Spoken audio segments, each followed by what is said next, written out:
Congressman Cory Mills joins us now. He's a member of the House Foreign Affairs Committee. Congressman, Trump says there will be hell to pay if the hostages are not released. That's a big threat. Do you think it's going to work?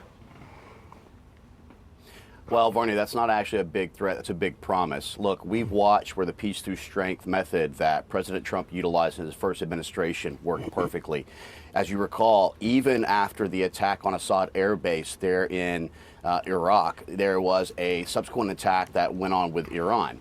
Iran then called President Trump or notified him, letting him know that they were going to have to do some type of retaliation. And he warned them that if a single American soldier is killed, that he had 20-plus targets are already designated and targeted. As you saw, Iran never took that action. Iran is on notice. China is on notice. Russia is on notice. North Korea is on notice. They understand that this weakness which invites aggression under the Biden administration is not tolerated. And when you have National Security Advisor incoming Michael Waltz, who's a former colonel in the Green Beret, you have people who are coming in like Kash Patel, you have people who are coming in like John Ratcliffe, who is former DNI, now taking over the CIA. You're seeing where we're bringing in people who don't just talk, but take action. Got it. Congressman, listen to what Charlemagne the God said about the Democrats and Hunter's pardon.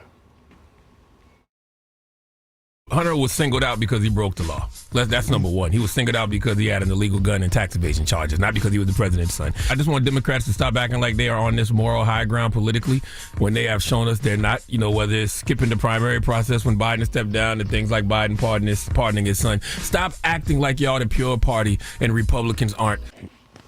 How can the Democrats now complain if Trump goes after the discredited Justice Department? How do they complain now, Congressman?